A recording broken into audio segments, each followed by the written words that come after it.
Hello everybody, welcome back to another GTA Online video. Today I'll be customizing the brand new Classique Broadway. Now this car came out as a part of the Drug Wars DLC and this cost 925k, which is actually a pretty affordable price and a reasonable price for this car, as this car is primarily based off a 1950 Chevy Fleetway, which is actually an old-fashioned car. Also, fun fact, the Classique Broadway is the first kind of its car to actually be featured in GTA. This is a completely brand new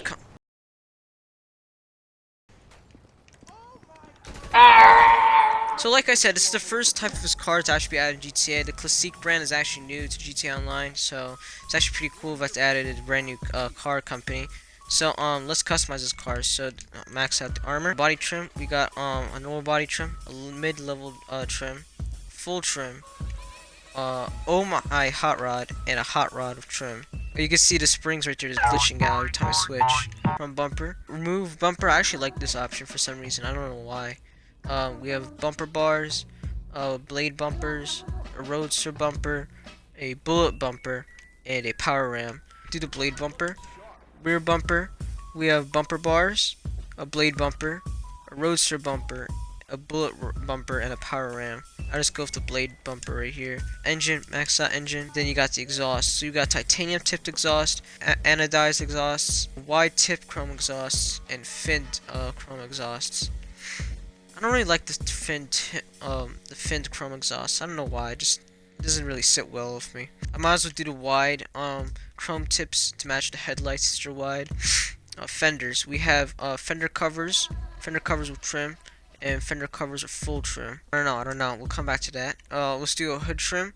We have hoods, hood trim. We have a full hood trim, a dual filter blower, a heavy filter blower, as you see the belts move, oval intake bug catcher, and a triple intake bug catcher. Now if you actually get the Oh My Hot Rod and these type of hoods, you can actually move the whole front portion of the car. Now I feel like this car needs a horn. It needs a horn. We have headlights, the white ones. I want to do the yellow ones. I don't really like the light headlights, the white headlights they provide. But anyways, liveries. We have the vintage decals. We have two-tone flames. We have hot rod flames. We have deep purple, which is basically a lowrider livery.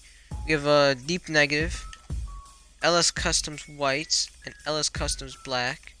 A barn find, a junkyard classique, a beaten hot rod, and the downtown cab taxico. Now to actually get this livery, you have to complete 50 taxi jobs, which is actually kind of stupid, but yeah. You have to do 50 of these just to get the livery. I intentionally actually wanted to create a taxi, but most likely I'll have to wait because I have to complete those boring taxi jobs, but it's really whatever. I don't know if I'm gonna do livery or not, to be honest. Mirrors, we have old school mirrors, we have retro mirrors, we have vintage mirrors, low mirrors, and bullet mirrors. I'll do the old school mirrors. I like these a lot. As for plate, we're doing a black background. Respray, alright. I was thinking about maybe a red. A red actually kind of looks cool on this, but I do red way too much, so I want to spice it up maybe a little bit. I'll do red. The secondary color is the interior, along with the hood. We'll do white. Now, a crew emblem goes on the door. Roof accessories. We have a vintage swamp cooler and a retro swamp cooler. So these swamp coolers used to be very common with these type of cars because back in the day, air conditioning did not exist in the in old-fashioned cars. I'm trying to see if there's actually air conditioning in this car, because this is a reused interior. I can't really tell. But either way, I don't want to do a roof. The swamp coolers, I find them very ugly. They stick out like a sore thumb. So I don't know if I wanna. I don't know. Like at the front side, it matches, but when you go to the back, it just looks ugly. It sticks out like a sore thumb. Suspension, we can actually slam this thing all the way down to the ground. I don't want to slam it all the way down to the ground. I want to slam it, but not too much. I feel like a lower suspension, or maybe a street suspension is fine. We'll do street suspension. Max transmission. Turbo, max that out. Visors. We have a classic visor. We have a visor Fulton. We have a visor Carso, and a visor Purecat. I might do a visor actually. These cars are very common visors. I'll do a classic Fulton. I might as well tint the windows all the way black. So let's now test out the performance of the Broadway.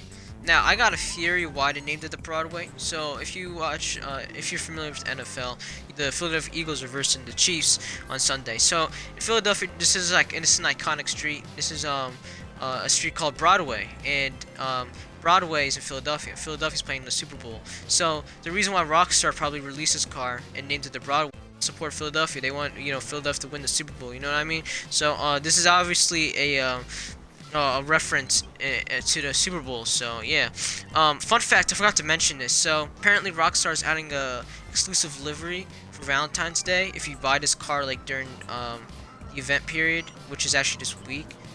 Speaking of this car is actually not going to be going away. It's going to be staying in, you know, the store, you know what I mean? So, it's not going to go away like the Anna Strange R or the SC Rally. But, seeing the performance, it's pretty slow. It's pretty expected for this car to be slow, you know. It's a car in 1940s. It's not built for performance. It's built for cruising around. It's pretty slow, as you can tell. It's like we're only doing like 80, but the GTA speedometer is pretty inaccurate. But this thing has like nice traction, you know. Let's try to take this corner right here, actually. Yeah, this thing has nice grip on the ground.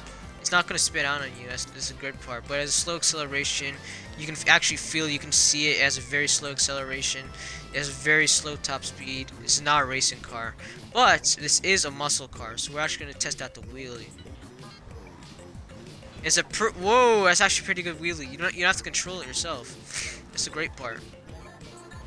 You don't have to control the wheelie. It's pretty easy just to get up and go. Do I recommend buying this car? This is actually a taxi. But you can't use this for taxi jobs, but you actually make it as a taxi. So if you are interested in classic cars, collecting cars in general, I suggest you buy this. It's pretty affordable. It's not overly expensive like the cars that have come out in previous DLCs and this DLC in general. But if you're gonna try and go and like race with this car, it's absolutely not a racer. This thing is very slow. It's pretty old. We could just say that. How much should I rate this car? The customization is pretty decent. Performance lacks, so I'll just say like 6 out of 10. This is a car I wasn't really hyped for, but like it's pretty cool. I'll keep it myself. Thank you guys for watching. If you did enjoy, be sure to leave a like as well as subscribe. Make sure to share it to your friends. And yeah, thank you guys for watching. I'll see you guys next video. Peace.